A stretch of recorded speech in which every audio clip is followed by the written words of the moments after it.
நம்முடைய வாழ்க்கை பயணத்தை பற்றி ஒரு பார்வை பார்க்க போகிறோம். இதெல்லாம் சேர்த்தாங்க. காலையில் எந்திரிக்கிறோம். எந்திரிச்சதுலேருந்து இடர்பாடாக தான் இருக்குது. என்ன வாழ்க்கையில் இருக்குது? வீட்டம்மா சொல்லுது, இப்படி தலையை சொரிஞ்சுக்கிட்டு இன்றைக்கி என்ன குழம்ப வைக்க அப்படின்னுது. நம்ம அது ஒரு பார்வை பார்க்குறோம். அதுக்கு வீட்டில் என்ன சமையல் செய்கிறதுன்னு பிரச்சனை. நமக்கு இந்த சமையலுக்கு எம்பிட்டு காசு தயாரிக்கிறதுன்னு நமக்கு பிரச்சனை. ஆக ஒவ்வொருவருக்கும் எத்தனையோ தேடல் இருக்குது.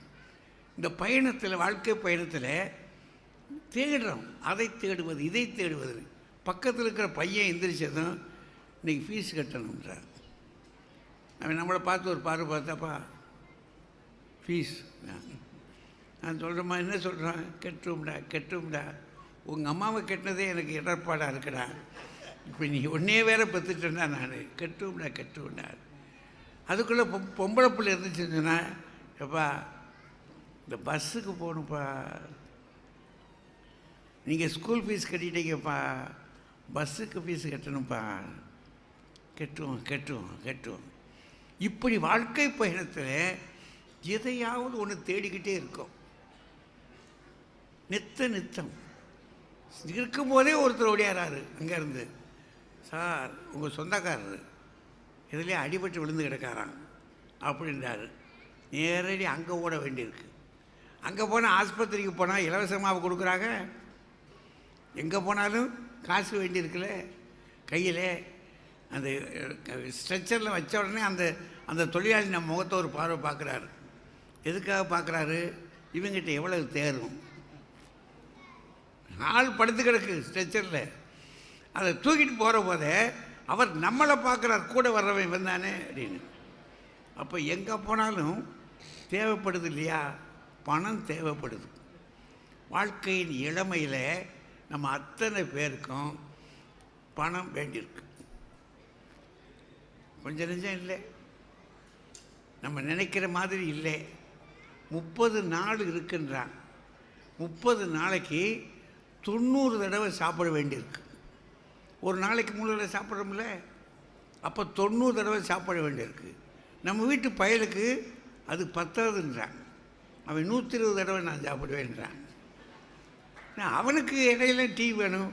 இப்போ நமக்கு தானே வேண்டியிருக்காது. அப்போது சரி, ஒரே சாப்பாடு இப்படி உட்கார்ந்ததுன்னு சொல்கிறாங்க. நிறுத்துது தானா? ஒரு பார்வை பார்க்குறாங்க. நேற்று தானே வச்சீங்க, மாற்றக்கூடாதா? நான் உங்கள் அப்பாவை கேட்குறா. அந்த அம்மா ஈஸியாக தள்ளி விட்டுருது. அவர் போட்டதை சாப்பிட்றதா இரு. அப்புறம் திருப்பி பார்க்குறான். எதுக்கு எங்களெல்லாம் பெறணும் அப்படின்னு அவன் திரும்பிக்கிட்டு பேசுகிறான். இப்போ பணம் இப்படி தேவைப்படுத்தலைங்க. இந்த பணத்தை தேடுகிற யாத்திரையில் நம்ம ஒரு யோசிக்கிறோம். நம்ம வீட்டில் ஒரு பெரியவர் உட்கார்ந்துருக்கார். அவர் ஒரு மூலையில் இப்படியே உட்கார்ந்துருக்கார். அவர் ஓஞ்சு போன கேஸ், ரொம்ப ஓஞ்சு போன கேஸ். அவர் யோசிக்கிறார், எதுக்கு இப்படி ஆடுறாங்க, எதுக்காக அலைகிறாங்க அப்படின்னு அவர் திணறாரு கடந்து.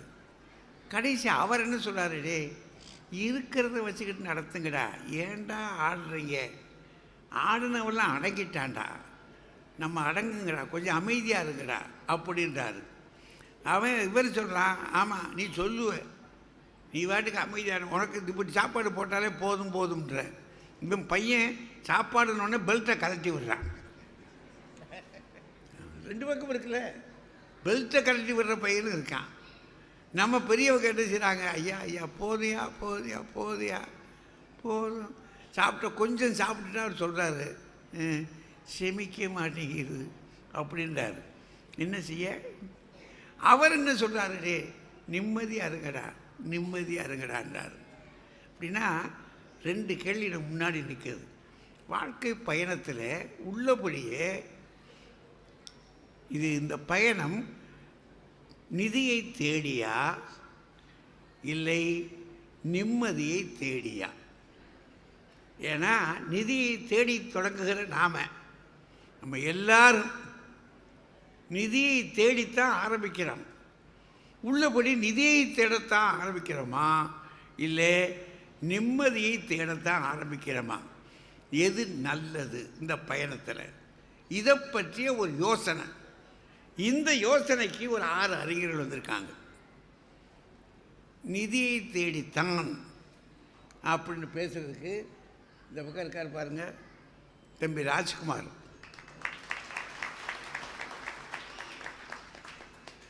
நீ ஒரு பக்கம் சம்பளமே பத்த மாட்டேங்குது, அதுதான் தேடலே. கொஞ்சம் நிஜமாக தேவைப்படுது. எங்கே தேடுவேன் காசை, எங்கே தேடுவேன்னு ஒரு பழைய காலத்து சினிமா பாட்டு இருந்துச்சு. பணம் இருக்கே, பணநாதா இன்ப குணநாதா, அதுக்கு பேருக்கு பணநாதனா, பணநாதா இன்ப குணநாதானா. காசு பணம் துட்டு மணி அடித்தான ஒரு சினிமாக்காரன். பணம் பணம் தாயா. அவர் சொல்கிறார், வாங்கி கொடுக்குற சம்பளத்தை பார்த்துவிட்டு அது வீட்டமாக சொல்லுதான், என் தலையெழுத்து இங்கே வந்து சிக்கணும்னு இருந்திருக்கு. எத்தனையோ ஆளுங்க வந்து கேட்டாங்க, பெரிய பெரிய பணக்காரெலாம் கேட்டாங்க, எங்கள் வீட்டை விட்டு இந்த பாலா போகிற இடத்துல கட்டி கொடுத்துருக்காங்க. அப்படின்னா இவருக்கு எப்படி இருக்கும் பாருங்கள். ஆனாலும் நிம்மதியை சொல்கிறார், யா காசு தான் வேணும். ராஜகுமார் ஒரு பள்ளிக்கூடத்து ஆசிரியர், சம்பளம் வருது, பத்தாது. நாளுக்கும் பணத்துக்கும் சண்டை நடந்துக்கிட்டே இருக்க ஒரு வீட்டில் பத்தலைன்றார். அதனால் பணம் தாயான்றார். இந்த பக்கத்தில் இருக்கார் பாருங்க, அவர் பேர் கருணாநிதி. அவர் சொல்கிறாரு, கருணை இருக்கு நிதி இல்லை என்கிட்ட. கருணை இருக்குங்க, நிதி இருந்தால் தானே கருணைக்கு பிரயோஜனம். நான் அந்த நிதியை தேடிக்கிட்டு தான் அலைகிறேன்றார் அவர். தென்னசரி அவர் வீட்டம்மாக்கிட்ட எங்கிட்டாவது போ, எங்கிட்டாவது போ, வேலைக்கு போய் முடிச்சிட்டே சாயங்காலம் வேறு வேலைக்கு போ. ஏம்மா அப்படி போகக்கூடாதுமா, 2 வேலை பார்க்கக்கூடாதுமா, சட்டப்படி தப்பு. அவங்க எடுக்கான் சட்டம், அவன் மேலே தப்பாக பண்ணுவாங்க, நீ போய வேலைக்கு.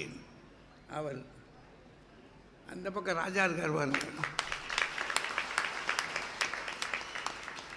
அவர் சொல்கிறார், நிதி தான்யா, அதான் என் வாழ்க்கைக்கு ஆதாரம், அது இல்லைன்னா வாழ்க்கையே சேதாரமாயிருமையா.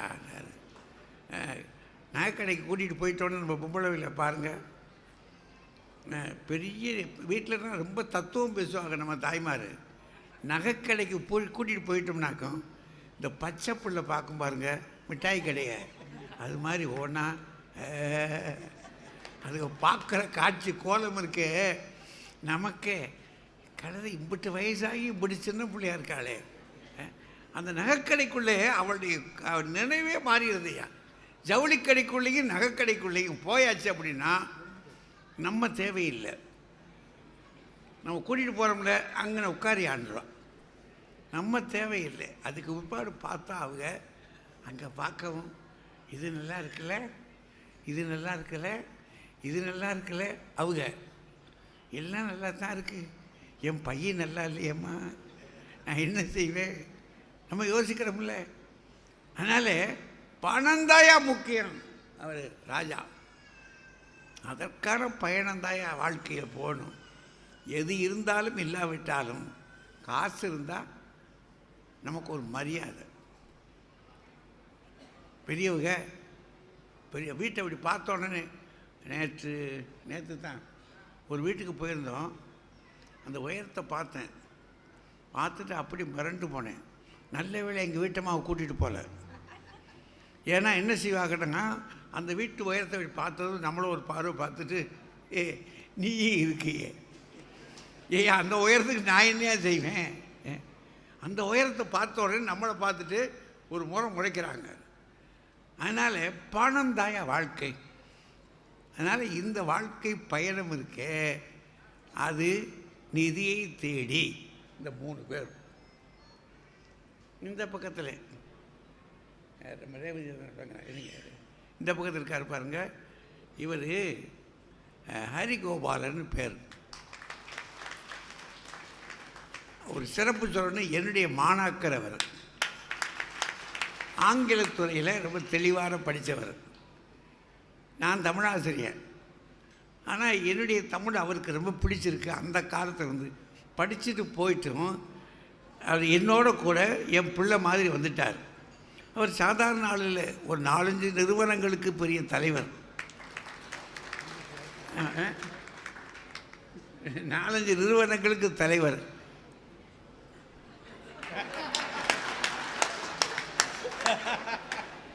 அதெல்லாம் சூசகமாக தான் சொல்லணும்.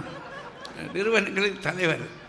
ஆனால் அவர் என்ன சொல்ல வர்றாரு, இருக்குல்ல இப்போ அவருக்கு என்ன சொல்கிறாரு, ஐயா இருக்குது, ஆனால் தேவைப்படுறது நிம்மதின்றார். இவருடைய யாத்திரை என்னவா இருக்கா, பணம் இருக்கட்டுமையா, பணம் இருக்கட்டும், வாழ்க்கையில் ரொம்ப முக்கியமானது நிம்மதி தான், அதை தேடித்தான் ஐயா போகிறோம்ன்றார். எனக்கு அங்கே கேட்கலையா தம்பி, எங்கே வரு ஐயா, வால்யூம் வேணுமா? இங்கே நல்லா கேட்குதுய்யா, அங்கே சரியாக கேட்கல. ஓ பரவாயில்லையே. இங்கே யார் அவர் யார்? கேட்குதா அப்போ? கேட்குதா? சரி, நல்லது. பார்த்தீங்களா, அவள் கேட்டு ரொம்ப அமைதியாக இருக்கேன், கேட்காம இருந்தோம். அதுதான் கரூர் மக்களுடைய பெருமையை. ரொம்ப அமைதி, அதையும் அமைதியாக சொல்கிறாங்க. பார்த்தீங்களா? ஆக நமக்கு தேவையெல்லாம் பணம் தான். இங்கே இவங்க நிம்மதி அப்படின்றார். நிதியை தேடலைங்க, தேடலாம். அதை விட தேட வேண்டியது என்னன்னா நிம்மதி தான். அதுதான் பெருசுன்றார் அவர். இந்த பக்கத்தில் இருக்காக பாருங்க, அவங்க அரசாங்க வழக்கறிஞர், ஜான்சின்னு பேர். அவங்க சொல்கிறாங்க, என்னங்க தொழிலுக்கு போகிறோம், வீட்டுக்கு வர்றோம், வீட்டு வேலையை பூரா யார் பார்த்துக்கிறது? அது வீட்டுக்கார், அவர் பார்த்துக்கிறாரு எல்லாம். இவங்க வெளியே கிளம்பினா மட்டும் ஒரு கும்பிடுறாரு, போயிட்டு அதாயி. ஏன் நிம்மதி தான் அவருக்கு, அது நிம்மதி. இவங்க என்ன சொல்கிறாங்க, நிம்மதிதாயா வாழ்க்கையில் முக்கியம். எத்தனை கோடி பணம் இருந்தாலும் சரி, வாழ்க்கையில் நிம்மதி வேண்டும், நிம்மதி வேண்டும் வீட்டிலே. அது அவங்க அந்த கடைசியருக்காக பாருங்கள், அவங்க முனைவர் ரேவதி சுப்புலட்சுமின்னு பேர். அவங்க ஒரு கல்லூரியினுடைய துணை முதல்வர், செந்தமிழ் கல்லூரி மதுரையில், அது துணை முதல்வர். கல்லூரி ஆசிரியர்களுக்கெல்லாம் இப்போ நல்ல சம்பளம். அவங்க என்ன சொல்கிறாங்க, பணம் வந்து என்னங்க செய்ய, பணம் வந்தால் 10 ஆள் வருதுயா, ஓடுகிற ஆறு கிளையாறுகளாக பிரிந்து போகிறது மாதிரி ஒரு பக்கம், இன்னொன்று கிளையாறுகளில் வந்து சேர்றது இருக்குது, சேருகிற ஆறு இருக்குது, பிரிந்து ஓடுகிற ஆறு இருக்குது. சேர்ற ஆளாக யாருன்னு இருக்குது, கையில் காசு இருந்தால் பூரா சொந்த பந்தம் வந்து பிச்சு பிடுங்குறான். கையில் வாங்கினேன், பையில் போடலை, காசு போன இடம் தெரியலை, என் காதலி பாப்பா காரணம் கேட்பா, ஏது சொல்வதென்றும் புரியலை, ஏழைக்கு காலம் சரியில்லை. ஒரு சினிமாக்காரன் பாடுனான்.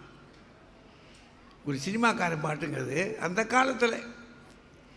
அதனால் காசை விடுங்க, நிம்மதி தான் ரொம்ப முக்கியம் அப்படின்னு வசதியான 3 பேர்,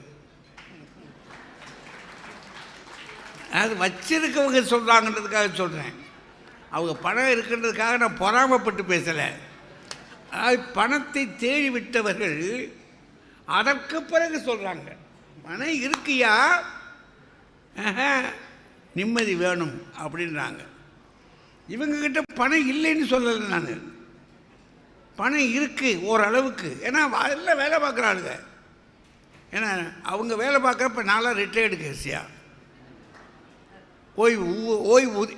ஆனால் ரிட்டையர்டு கேஸில் தான் எங்களுக்கு எக்கச்சக்க சம்பளம். எங்கள் சம்பளம் இருக்குது பாருங்க, அள்ளி கொட்டுறான் அரசாங்கத்தில்.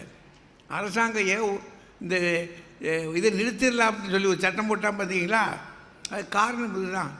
நான்லாம் வெளியில் போகும்போது வேலை பார்த்துக்கிட்டு இருக்கும்போது 10 ரூபா சம்பளம் வாங்கினேன்னா இப்போ 100 ரூபாயா சம்பளம்? எங்களுக்கு எது வீட்டில் உட்காந்துருக்க இடத்துல 100 ரூபா. எங்கள் வீட்டம்மா சொல்லுது, ஏயா வேலை இல்லாததுக்கா 100 ரூபா? சே, எங்களுக்கு கொடுக்க மாட்டேங்கிறாங்க.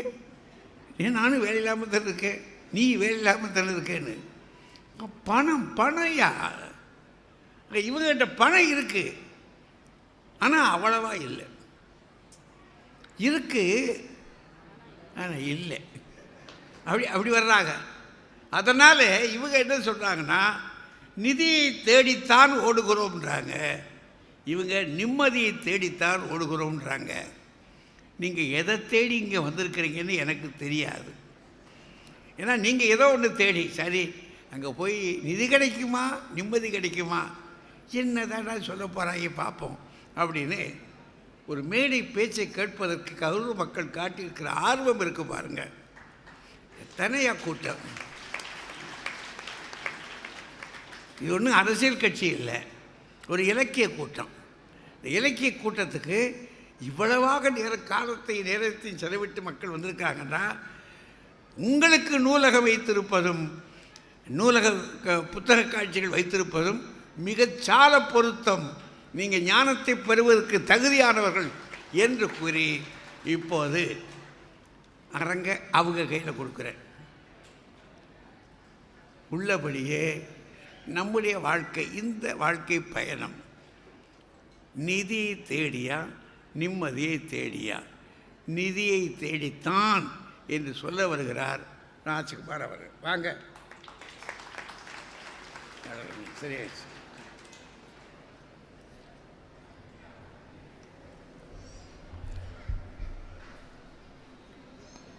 பேரன்பும் பெருமையும் மிக்க பட்டிமன்ற நடுவர் பத்மஸ்ரீ தமிழறிஞர் ஐயா அவர்களே, பட்டிமன்ற அறிஞர் பெருமக்களே, மாவட்ட ஆட்சித்தலைவர் அவர்களே, மாவட்ட நிர்வாகத்தை சார்ந்த அதிகாரிகளே, கரூர் மாநகரில் தமிழ் கேட்க வருகை தந்திருக்கின்ற என் தமிழ் சொந்தங்களே, உங்கள் அனைவருக்கும் அன்பின் வணக்கம். நிகழ்ச்சியை நின்று கொண்டும் அரங்கத்திற்கு வெளியே அமர்ந்து கொண்டும் கேட்டுக்கொண்டிருக்கின்ற என் தமிழ் சொந்தங்களுக்கு மீண்டும் ஒரு முறை வணக்கத்தை சொல்லி, நடுவர் அவர்களே, நம் வாழ்க்கை பயணம் எதை நோக்கி இருக்குது? நிதியை தேடியா அல்லது நிம்மதியை நாடியா? இதுதான் கேள்வி. சின்ன கேள்வி தான், நீங்களே சொல்லிட்டீங்க. எங்க பக்கம் என்னன்னா, பணத்துக்கு என்ன பண்ணலாம்னு நாங்க யோசிக்கிறோம், பணத்தை என்ன பண்ணலாம்னு அவங்க யோசிக்கிறாங்க. அதனால நீங்க பாருங்க, பணம் தேவையில்லைன்னு பணக்காரங்க தான் சொல்லுவாங்க. சரி, அப்படி தேவையில்லாத பணத்தை எங்களை மாதிரி தேவைப்படுறவங்களுக்கு தருவாங்களான்னு பார்த்தா சும்மா வேதாந்தம் பேசுவாங்க. நம்பாதீங்க. வாழ்க்கையில என்ன தேவைங்கிறத யோசிக்கணுங்க. நீங்க வாழ்க்கை பயணம்ங்கிறது சாதாரணமானது இல்லை. என் மாணவன்கிட்ட கேட்டேன், புத்தக கண்காட்சி எல்லாம் போட்டிருக்காங்க, உனக்கு பிடிச்ச புக்கு எதுன்னு கேட்டேன். மாணவன் சொன்னா, எனக்கு பிடிச்ச புக்கு செக்கு புக்குன்னா. அது ஏன்னா அவனுக்கு அது தேவை இருக்கு. பெர்னாட் ஷா சொன்னதான் அது. அப்ப பெர்னாட் ஷா வரைக்கும் அவன் படிச்சிருக்கான். என் மாணவன் பெருமை தானே? மாணவன் பக்கத்தில் இருக்கிறது ஆசிரியருக்கு எவ்வளவு பெருமை. ஏன்னா அதுதான் வாழ்க்கைக்கு ரொம்ப தேவைங்க. நடுவர் அவர்களே, எனக்கு ரொம்ப சந்தோஷம் என்னன்னா, எல்லா மாவட்டங்கள்லையும் புத்தக கண்காட்சி நடக்குது, தொடர்ந்து பார்த்துட்டு வர்றோம். அரங்கங்களில் நடக்கும், வெளி வீதியில் நடக்கும், பெரிய அரங்கத்தில் நடக்கும், மண்டபத்தில் புத்தக கண்காட்சி நடக்குகிறது இந்த கரூர் மாநகரத்தில் மட்டும்தான். அது மழைக்கு பயந்து மண்டபத்துக்குள்ள வந்திருக்காங்க. நீங்க ஒரு பக்கம் இல்ல. கடந்த ஆண்டு என்ன நடந்துச்சுங்கிறது எங்கள் பத்திரிகை வாயிலா தெரிஞ்சுக்கிட்டோம். அந்த புத்தகங்கள் எல்லாம் எங்கள் பதிப்பாளர்களின் உழைப்பும் அவர்களின் சொத்தும். அதை பாதுகாக்கணுங்கிறதுக்காக எவ்வளவு அக்கறையோடு இவங்க அதை செயல்படுத்தி இருக்காங்கன்னு அவர்களுக்கு எங்களுடைய மனப்பூர்வமான வாழ்த்துக்கள். ஏன்னா பதிப்பாளர்கள் அந்த முதலை போட்டு அவர்கள் உழைப்ப வச்சிருக்கிறாங்க. அதுல இருந்து அவங்க எடுக்கிற மூலதனம் தான் எழுத்தாளர்களுக்கு வருமானம். அவர்களின் வாழ்க்கை சிறப்பா இருக்கணும்னு சொன்னா நாம வாங்குற புத்தகத்துல தான் இருக்கு. புத்தகம் என்பது நமக்கு செலவு, ஆனால் எழுத்தாளர்களுக்கு அதுதான் வருமானம். நமக்கும் அது வருமானம், ஞான வருமானம். ஞானம் இருக்கு. ஆமா, நமக்கு செலவு இல்லை, ஞான வருமானம். ஆமா, வருதில்ல நடுவர் அவர்களே. புத்தகம் எழுத்தாளர்கள் என்பது, இந்த எழுத்தாளர்களை நினைக்கும் போதெல்லாம் எனக்கு மகாகவி பாரதியை வெள்ளையர்கள் துரத்தியதை விட வறுமை துரத்தியது. புதுமைப்பித்தன் ஒரு எழுத்தாளர் இருந்தார். புதுமைப்பித்தனுடைய வாழ்க்கையும் மிக கஷ்ட ஜீவனமாக இருந்தது. நான் நினைக்கிறேன் கவி சக்கரவர்த்தி கம்பரை ஆதரிப்பதற்கு ஒரு சடையப்ப வள்ளல் இருந்தார். அவரும் வரட்டி விட்டுட்டார் அவரை. ஆமா, அவருடைய உதவி இருந்தது. சேக்கிழார் பெருமான் பெரிய புராணத்தை எழுதுவதற்கு அனபாய சோழன் என்கிற மன்னனுடைய ஆதரவு இருந்தது. முதல் மந்திரி. ஆமா, அவர்களின் ஆதரவு இருந்தது. இவர்களுக்கு கிடைத்த வள்ளல்களை போன்று எங்கள் எழுத்தாளர்களுக்கு, பாரதிக்கும் எங்கள் புதுமைப்பித்தனுக்கும் கிடைத்திருந்தால் தமிழுக்கு இன்னும் பல எழுத்துக்கள், புத்தகங்கள் கிடைத்திருக்கும். அவர்கள் வாழ்க்கை நீடித்திருக்கும். அப்ப வாழ்க்கை பயணம்ங்கிறது சாதாரணமா இல்லைங்க. நமக்கு வரவு வந்தது மாதிரி இருக்கு, எப்படி போகுதுன்னே தெரியலங்க. சம்பளம் வருதுங்கய்யா, சம்பளம் வாங்கி ஏற்கனவே நம்ம கடன் வாங்கி வச்சிருக்கிற செலவெல்லாம் கடன் எல்லாம் அடைச்சிட்டு மறுபடியும் பேலன்ஸ் பார்த்தா ஒண்ணும் இல்ல. யார்கிட்ட கடன் வாங்கலான்னு தோணுது. கடன் கேட்க வேண்டியதுக்கு போன் போட்டாச்சுன்னா சுவிட்ச் ஆஃப் பண்ணிடுறாங்க. எவ்வளவு நெருக்கமான நண்பர்களா இருந்தாலும் கடன் கேட்டு பாருங்க. அவன் எதுக்கு நீங்க வர்றீங்கன்னே தெரிஞ்சுக்கலாம்ல. நம்ம எதுக்கு போன் பண்ணுவோங்கிறது அவனுக்கு தெரியும். சுவிட்ச் ஆஃப் பண்ணிட்டு போயிடுறான். சாதாரண நேரத்தில் அன்பா பேசுவான், கடன் கேட்கும் போது சிக்கல் உருவாயிரும்ல. நடுவர் அவர்களே, நமக்கு எப்படி இருக்குன்னு தெரியுமா? வரவுங்கிறது இந்த கூட்ஸ் ரயில் வரும்ல, கூட்ஸ் ரயில் டக்கு டக்கு டக்கு டக்குன்னு மெதுவா வரும். அது மாதிரி தான் வரவு. செலவுங்கிறது வந்தே பாரத் ரயில் மாதிரி சொங்கன்னு போயிருது. அது வர்ற வேகமும் தெரியல, போற வேகமும் தெரியல, காசு போற வேகமும் தெரியல. ஆமா, எது எங்க போகுதுன்னே தெரிய மாட்டேங்குது. பாக்குறேன், வரவையும் செலவையும் பேலன்ஸ் பண்ணி பாக்குறேன். வரவு கொஞ்சமா இருக்கு, செலவு அதிகமா இருக்கு, கட்டுப்படுத்தவே முடியாத அளவுக்கு இருக்குதுங்க. வாழ்க்கை பயணம் அதுதானேங்க. நீங்க வருமானம்ங்கிறது எப்படின்னு தெரியுமா? நம்ம வருமானம் எப்படி வருதுங்கிறதுக்கு ஒரு சாதாரண ஒரு உதாரணம் சொல்றேன். வருமானம் நமக்கு வர்ற வருமானம்ங்கிறது அந்த குண்டூசியால பள்ளம் தோண்டினா எப்படி இருக்கும்?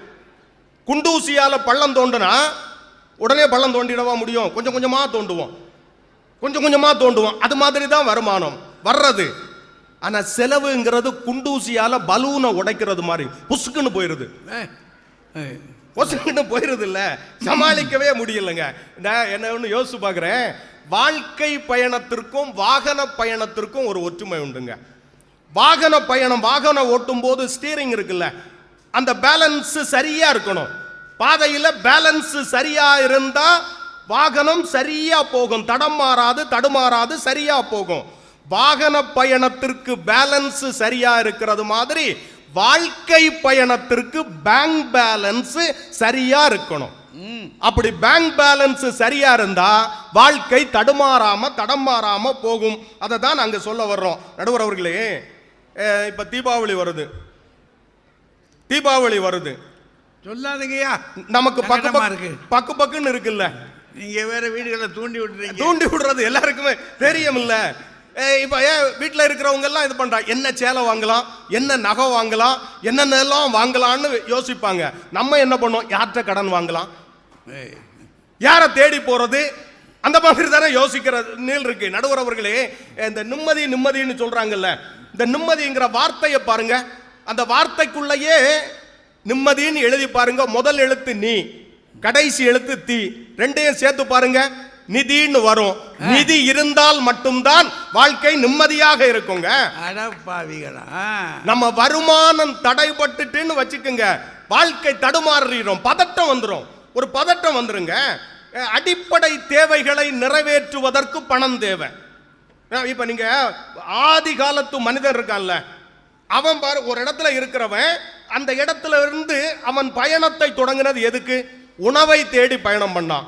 சுத்தி இருக்கிற பழங்கள் காய்கள் இதெல்லாம் எடுத்து சாப்பிட்டான்.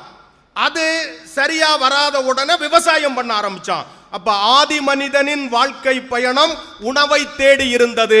நம்முடைய இப்போது இருக்கிற மனிதனின் வாழ்க்கை பயணமும் உணவை தேடித்தான் போகிறது. நீங்க நம்ம வாழ்க்கை இருக்குல்ல, வயிற்றுல இருந்து பிறக்கிறோம். வயிற்றுல இருந்து பிறந்த நாம இந்த வயிற்றுக்காகவே வாழ்நாள் முழுக்க உழைக்கிறதுக்கு பெயர் தான் வாழ்க்கை. வயிற்றுக்காகத்தானே உழைக்கிறோம், வேற எதுவுமே இல்லைங்க. நீங்க இப்ப நம்ம அதிகாலை நேரங்களில் பாருங்க, அதிகாலை நேரத்தில் பார்த்தாச்சுன்னா எல்லாரும் பரபரப்பா ஓடிக்கிட்டே இருப்பாங்க. பரபரப்பா ஓடிக்கிட்டே இருப்பாங்க. அதுல ரெண்டு வகையான ஓட்டம் இருக்கு. அவங்கள மாதிரி பணம் இருக்கிறவங்க வயிற்றை குறைக்கிறதுக்காக ஓடுவாங்க. எங்கள் ஏழைகள் வயிற்றை நிறைப்பதற்காக ஓடிக்கொண்டிருக்கிறான். அவன் வாழ்க்கை பயணம் இருக்குல்ல. இப்ப கோயிலுக்கு போறோம், சாமியை பக்கத்துல போய் பார்க்கணும்னா பணம் கொடுக்கணும். பணம் கொடுத்து சாமியை பார்ப்பவர்கள் ஒரு வகை, அந்த பணத்தையே சாமியாக நினைப்பவர்கள் தான் பெரும்பாலும் இருக்கிறார்கள். அவர்கள்ட்ட கேளுங்க. நீங்க நடுவர் அவர்களே, எவ்வளவு இருக்கு சாதாரணமா நம்ம யோசிச்சு பார்ப்போமே. பாக்கெட்ல ஒரு 10 ரூபாய் இருந்துன்னா ஒரு டீ சாப்பிடலாம். 10 ரூபாய்க்கு கொடுத்துறீங்க? ஆமா, கிராமங்கள்ல 10 ரூபா போதும். ஓ, கிராமத்துல. ஆமா, சரி. 10 ரூபா. ஒரு 20 ரூபாய் இருந்துச்சுன்னா ஒரு டீ வடை சாப்பிடலாம். 50 ரூபாய் வந்துச்சுன்னா ஒரு இட்லி காபி சாப்பிட்டுடலாம். 100 ரூபாய் வந்துச்சுன்னா ஒரு சாப்பாடு சாப்பிடலாம். 200 ரூபாய் கையில இருந்துச்சுன்னா பிரியாணி சாப்பிடலாம், இல்லைங்களா? பாருங்க, அப்ப அது கூட இல்லைன்னா என்ன ஆகும்? தெருவில் தான் போய் தான் உட்காரணும். அதைத்தான் நாங்க சொல்லிக்கிட்டு இருக்கோம்னா நீங்க நிம்மதியா அது இதுன்னு பேசிக்கிட்டு இருக்கீங்கல்ல நடுவர் அவர்களே. அப்ப உணவுக்கும் பணம் தேவை. இப்ப நீங்க நம்ம பிள்ளைகள் நிறைய மாணவர்களும் மாணவிகளும் இந்த அரங்கத்தில் இருக்கிறார்கள். பிள்ளைகளை அழைத்து வந்த பெற்றோர்களுக்கு என் மனப்பூர்வமான வாழ்த்துதலும் பாராட்டுதலும். நிறைய பிள்ளைகள் இங்க இருக்கிறீங்க, இளைஞர்கள் இருக்கிறீங்க, படிக்கிற பிள்ளைகள் இருக்கீங்க. நம்ம பிள்ளைகளை படிக்க வைக்கிறதுக்கு என்னங்க தேவை? இப்ப கல்விங்கிறது, கல்வியை சொல்லும் போது சரஸ்வதி கடாட்சம்னு சொல்றோம். கல்வியை சரஸ்வதி கடாட்சம்னு சொல்றோம். அந்த சரஸ்வதியின் அருளை பெற வேண்டும் என்றால் கூட செல்வத்துக்கு அதிபதி மகாலட்சுமியினுடைய துணை இருந்தால் மட்டும்தான் அதை நாம சாத்தியமாக்க முடியுங்க. அதான் ஒருத்தன் சொன்னா, படிக்கிறதுக்கு புத்தகங்களை விட நோட்டுகள் தான் அதிகம் தேவைப்படுது. எழுதுறதுக்கும் வேணும், வாங்குறதுக்கும் வேணும். நோட்டு தான். நீங்க அதுவும் கரூர் நாமக்கல் பக்கம் எல்லாம் பள்ளிக்கூடத்தில் பிள்ளைகளை சேர்க்கறதுக்கு சாதாரணமா சேர்த்துற முடியுங்கிறீங்க. அதுக்கு பல லட்சங்கள் தேவைப்படுது. அந்த மாதிரி அப்ப லட்சியங்களை அடைய வேண்டும் என்றால் கூட லட்சங்கள் தேவைப்படுற காலம். இப்ப உறவுகள் நம்மகிட்ட எதை எதிர்பார்க்குதுங்க? உறவுகள் நம்மகிட்ட எதிர்பார்க்கறது என்னது? பணத்தை தான். என் பொண்ணு கல்லூரியில் படிக்குது. அந்த பொருளாதாரம் படிக்கிறதுல அசையும் சொத்து அசையா சொத்துன்னு படிச்சுட்டு என்கிட்ட கேட்டாங்க, அப்பா நமக்கு அசையும் சொத்து எவ்வளவு இருக்கு, அசையாத சொத்து எவ்வளவு இருக்குன்னு. நான் சொன்னேன், ஊர் ஊரா போய் பட்டிமன்றம் பேசிட்டு வர்ற நான் தான் நம்ம வீட்டில் இருக்கிற அசைகிற சொத்து, உங்க அம்மா வீட்டில் இருக்கிறாங்க அவங்க அசையாத சொத்துன்னு. நிம்மதியா உட்கார்ந்து இருக்கணும்ல.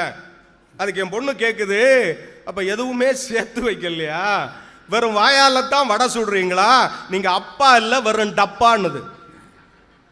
இப்ப உறவுகள் கேட்கறதெல்லாம் நீங்க ஒய்ஃபு கேட்கற, மனைவி கேட்கறது இருக்க என்னென்னமோ கேட்குறாங்கங்க.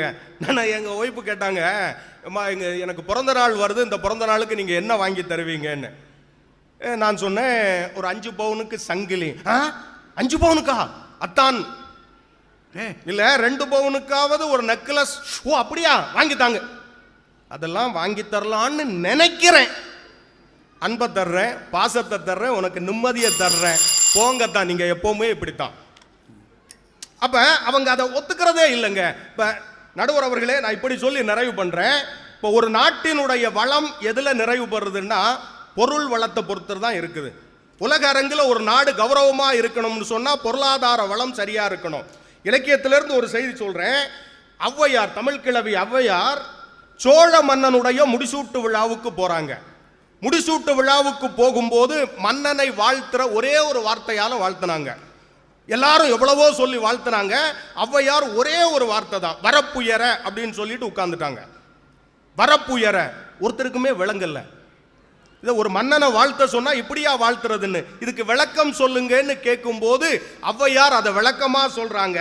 வரப்புயர நீர் உயரும், நீர் உயர நெல் உயரும், நெல் உயர குடி உயரும், குடி உயர கோல் உயரும், கோல் உயர கோன் உயர்வான் அப்படின்னு சொல்லி நிறைவு பண்றாங்க. வரப்பு உயர்ந்தால் அதுல நீர் உயர்ந்து நிற்கும், நீர் வளமாக இருந்தால் நெற்பயிர் வளம் நல்லா இருக்கும், மகசூல் சரியாக கிடைக்கும். நெல் வளம் சரியாக இருந்தால் நாட்டினுடைய வளம் சிறப்பாக இருக்கும், நாட்டினுடைய வளம் சிறப்பாக இருந்தால் மன்னன் சிறப்பாக ஆட்சி செய்வான், மக்கள் சிறப்பாக இருப்பார்னா ஒரு நாட்டினுடைய வளத்துக்கும் பொருள் வளமும் அதனால் கிடைக்கிற மக்களின் மகிழ்ச்சியும் முக்கியம்னு சொன்னா நம்முடைய வாழ்க்கை பயணம் முழுக்க முழுக்க நிம்மதியை தேடி இருந்தால் அந்த நிம்மதியை தருவது நிதிதான், பணம்தான் என்று சொல்லி வாய்ப்புக்கு நன்றி கூறி விடைபெறுகிறேன். நன்றி, வணக்கம். சுருக்க முடிச்சிட்டாங்க. கல்குவாரிக்காரர்கள்லாம் போட்டு போய் கல்லை குடஞ்சிக்கிட்டு எடுத்துக்கிட்டு இருக்காங்களே, எதுக்கு? மண்ணை சேர்க்கறதுக்கா? பொண்ணை சேர்க்கத்தான் இல்லைங்க. வாத்தியார்கள்லாம் போய் பள்ளிக்கூடத்தில் பாடம் நடத்திக்கிட்டு இருக்காங்களே, எதுக்கு? புத்தியை சேர்க்கறதுக்கா? சம்பளத்தை வாங்கத்தான். காசு தான்யா, காசு காசு காசு. ஆமாம், காசு தான் ரொம்ப முக்கியம். பணத்தை தேடித்தாயா நான் பயணிச்சுக்கிட்டு இருக்கேன். சும்மா அதை இதை சொல்லாதீங்கன்றார். ஒரு வழியை சொல்லி முடிக்கிறது என்ன சொல்கிறாரு? பிரச்சனை ஒன்றும் இல்லை, எது வேணாலும் சரி, பயணம்தான், படிப்பு தான், பணம் தான், பணம் தான் முக்கியன்ட்டார். வாங்க ரேவதி அம்மா, நீங்கள் நீ போறியா? நீ போயிட்ட பண்ணியா? இல்லை இல்லை இல்லை யோசனை இல்லை, நிம்மதி தான் அப்படின்னு சொல்ல வர்றாரு. யார்? நம்ம ஹரிகோபாலன். வாங்க.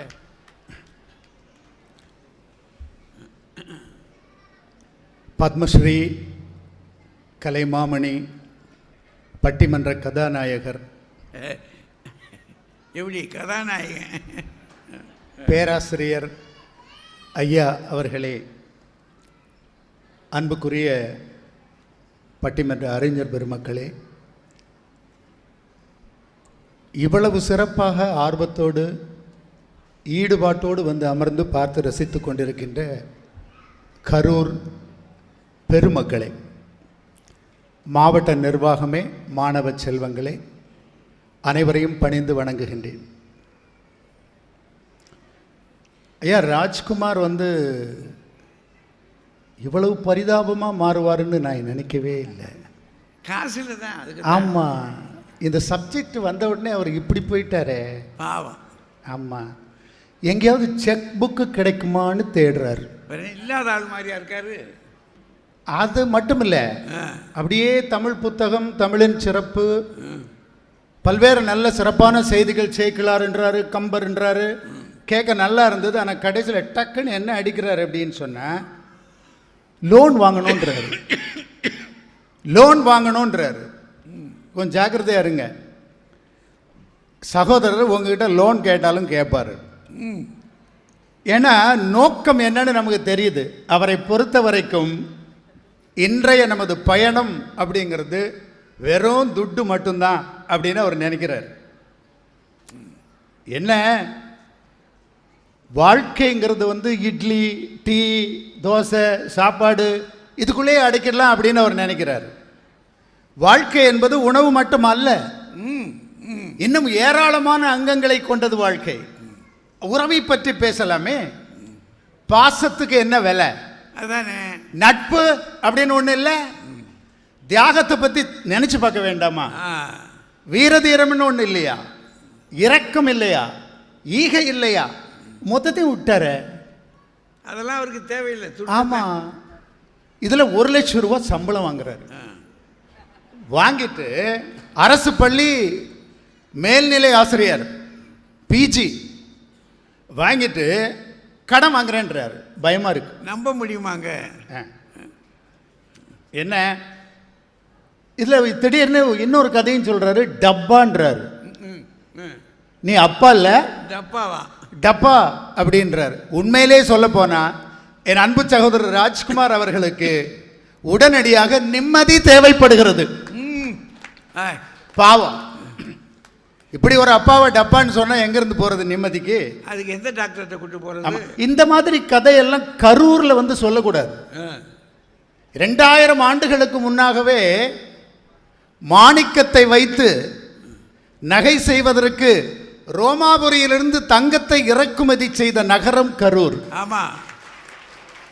700 ஆண்டுகளுக்கு முன்பு திருஞான சம்பந்தர் படைப்பு தலம் என்று இதை கருதி, அப்படின்னா என்ன, படைக்கும் கடவுள் பிரம்மன் மனித குலத்தை உலகத்தை படைப்பதற்கு தொடங்கிய இடமே கருவூர் என்று சொல்லக்கூடிய கரூர். நான் சொல்லல, திருஞான சம்பந்தர் சொல்றாரு. முக்காலும் சத்தியமான தகவல். இந்த இடத்துல வந்து இந்த மாதிரி கப்சா அடிக்கப்படாது, டப்பா அப்பான்னு சொல்லி. என்னையா அநியாயமா இருக்கு. ஏதோ ஒரு பயணம் அப்படின்னு சொன்னா எனக்கு இப்போதான் புரியுது சகோதரர் ராஜ்குமார் பிரச்சனை என்ன அப்படின்னு சொல்லி. பயணம் அப்படின்னா இப்போ ஒரு உதாரணம் எடுத்துக்கோம் ஐயா. கரூர்ல இருந்து சென்னை போறோம், நடுவில் சேலம் இருக்கு. இவர் சேலத்தை பிடிச்சிக்கிட்டு தொங்குறாரு. நாங்க சென்னையை பற்றி பேசுறோம். ஏன்னா இங்க இருந்து கிளம்புற பயணம் கரூர் டு சென்னை பயணம். அருமை. வாழ்க்கை பயணம் என்பது இறுதியாக சென்று அடைகின்ற சென்னையை போல நிம்மதியை ஒட்டியதுங்கிறது தான் எங்களுடைய வாதம். இல்ல நடுவில் இட்லி டீ கதையெல்லாம் வேண்டான்னு நினைக்கிறேன். இது நடுவழி பயணம் பண்றாங்க அவங்க. நாங்க முழுவழி பயணத்தை பற்றி பேசுறோம். வாழ்க்கை பயணம், நீண்ட பயணத்தை பற்றி பேசுறோம். அருமை. ஆமா. வழிபாட்டு தலங்கள்ல கோடிக்கணக்கான மக்கள் காணிக்க போடுறவங்களும் சரி, ஏன்னா அதுக்கு இப்போ காணிக்கைக்கு துட்டு வேண்டாமான்னு கேட்பாங்க. காணிக்க போடுறவங்களும் சரி, வெறும் கன்னத்தில் தட்டிட்டு கோவிந்தா கோவிந்தான்னு கத்தக்கூடிய மக்களும் சரி, கோடிக்கணக்கான மக்கள் ஏன் கோயில்களை தேடி நிம்மதிக்காக போறாங்க? காசை கேட்டா போறாங்க. ஏன் கரூர் மக்கள் இங்க உட்கார்ந்துருக்கவங்களுக்கு எல்லாம் என்ன ஆளுக்கு 100-200 கொடுக்குறாங்களா என்ன? என்ன காசு தேடியா வந்திருக்காங்க? இல்லையே. வந்திருக்கிறவங்க எல்லாரும் பெரிய பணக்காரங்க அப்படின்னு சொல்லிட முடியுமா? இங்கு தமிழ் கிடைக்கிறது, ஐயா இருக்கிறாங்க, அருமையான ஒரு சூழல், பட்டி மண்டபம், கருத்து குவியல் வந்து விழும் அப்படிங்கக்கூடிய ஒரு நிம்மதிக்காக தானே வர்றாங்க. இந்த வாழ்வியலில் நடக்கின்ற முக்கால்வாசி சம்பவங்களுமே நிம்மதியை பற்றியது என்பதுதான் எங்களுடைய வாதம். இந்த வெறும் காசு சம்பாதிக்கிறது, சாப்பிடுறது, பள்ளிக்கூடத்தில் படிக்க வைக்கிறது, இது மட்டுமல்ல வாழ்க்கை அப்படின்னு நாங்கள் சொல்றோம். பாருங்க, நிதி நிம்மதி இந்த ரெண்டையுமே எனக்கு தெரிஞ்சு ஒரு பிக் பாக்கெட், ஒரு மேஜிக் காரை, சரி, அதுக்கு ஒத்து பேசலாம். இப்போ உதாரணமாக நிதியை பற்றி நம்ம நினைக்கிறோம் அப்படின்னா, அது ஒரு மேஜிக் பண்ணுறவங்கிட்ட நம்முடைய வாழ்க்கையை ஒப்படைக்கிற மாதிரி ஒத்து பேசலாம். நிதியை பற்றி விரும்புகிறவர்கள் பிக் பாக்கெட்டுக்காரங்கிட்ட தன்னுடைய வாழ்க்கையை ஒப்படைக்கிறாங்க, மன்னிக்கணும். நிம்மதியை பற்றி பேசுகிறவர்கள், யோசிக்கிறவர்கள் மேஜிக்காரங்கிட்ட தன்னுடைய வாழ்க்கையை ஒப்படைக்கிறாங்க. ஆமா, வாழ்க்கைங்கிறது ஒரு மணி பர்ஸ் மாதிரி. நீங்க பாத்தீங்கன்னா மேஜிக் நடத்தும் போது மேஜிக் பண்றவன் நம்ம மொத்த பேர் மணி பர்ஸையும் பிடிங்குவான், எல்லாம் கொண்டு மணி பர்ஸ் எங்க வையும்பான். வெளியில போனீங்கன்னு சொன்னா பிக் பாக்கெட் அடிக்கிறவன் உங்க மணி பர்ஸை உருவிடுவான். மேஜிக்கில் அந்த வடிவேல் அப்படித்தானே இழந்து போனேன் சினிமாவில். 2 பேரும் பர்ஸை உருவினாலும் நிதியை பற்றி வருகின்ற பிக் பாக்கெட்டுக்கிட்ட போகக்கூடிய அந்த பர்ஸு திரும்ப வராது. நிம்மதி சார்ந்த மேஜிக்காரங்கிட்ட பர்ஸ் கொடுக்குற பர்ஸை அவன் ரிட்டர்ன் கொடுத்துருவான். இதாங்க இதனுடைய சூட்சுமம். எப்படி போனாலும் நிதி நிம்மதியை தராது. என்னதான் ஓடி ஓடி சம்பாதிச்சாலும், பணத்துக்கு பின்னாடி தேடி தேடி திரிஞ்சாலும் வாழ்க்கையில் மன அமைதி நிம்மதி கிடைக்காது. இல்லையே. ஆமாம். இப்போ இவங்ககிட்ட ஒரு கேள்வி கேட்டிங்கன்னா அவங்க ஒரு பதில் சொல்லுவாங்க. எதுக்கு படிக்க வைக்கிறீங்க? அதான் ஒரு ஆள் உட்காந்துருந்தான், அந்த வழியாக இன்னொருத்தர் நம்ம சகோதரர் ராஜ்குமார் மாதிரி ரொம்ப அறிவாளி, நிதி மேலே அக்கறை உள்ளவர் ஒருத்தர் வந்து என்ன இப்படி உக்காந்துருக்க அப்படின்னு கேட்குறான். அவன் சொல்கிறான், சும்மா இருக்கேன்.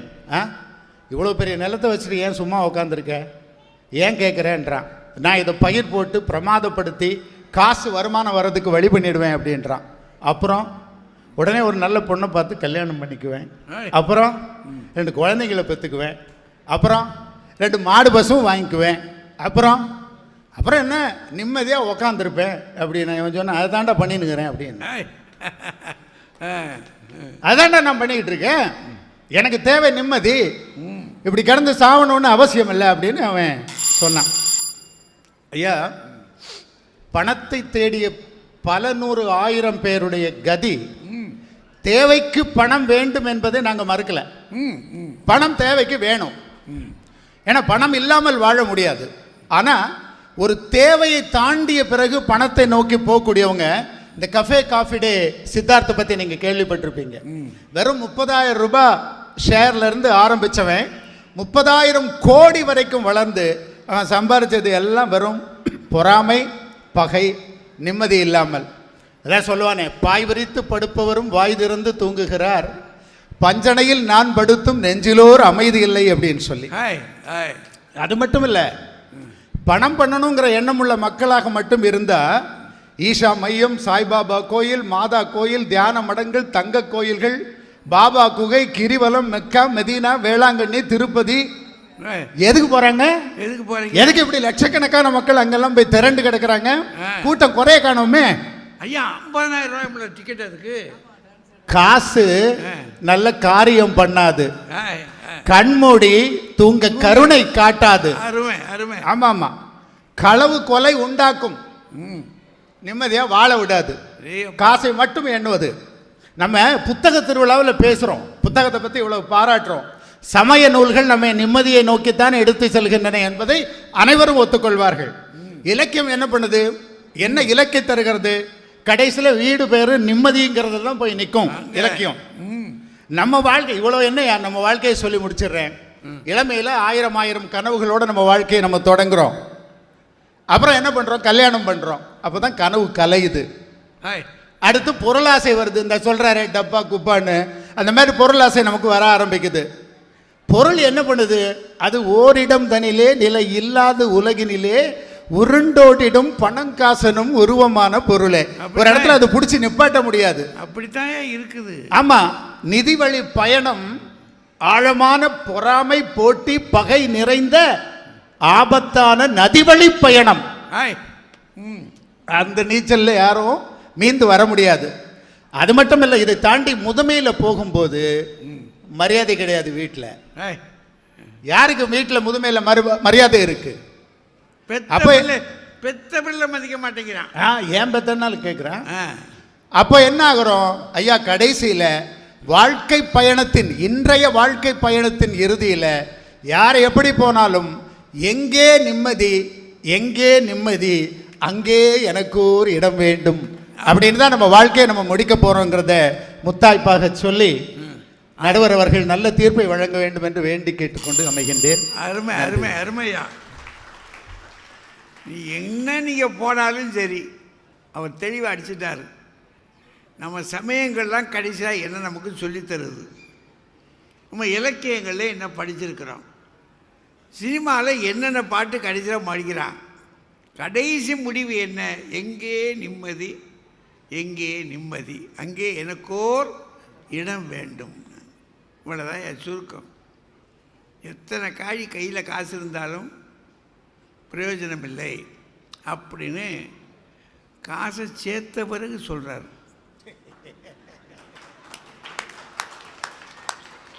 இல்லை இல்லை, நம்ம 2 பக்கம் பார்க்கணும்ல. சேர்த்த பிறகு சொல்கிறாரு. சேர்த்தவர், அதாவது எல்லையை அடைந்தவர் சொல்லுவது சரிதானா, அதையும் நம்ம யோசிக்கணும். அவர் எல்லையை அடைஞ்சிருக்காரு, அங்கே நின்றுக்கிட்டு சொல்கிறாரு, இதாண்டா பெருசு அப்படின்றாரு. நமக்கு அந்த எல்லைக்கிட்டே போக முடியலையே, என்ன செய்வோம்? நம்ம மனசு கடந்து அல்லு சில்லுப்படுது, இங்கிட்டும் போகுது அங்கிட்டும் போகுது, பணம் ஓடுற மாதிரி போடுது. கேட்போம், இன்னும் கொஞ்சம் கேட்டு பார்ப்போம். வாங்க கருணாநிதி சொல்லுங்கய்யா.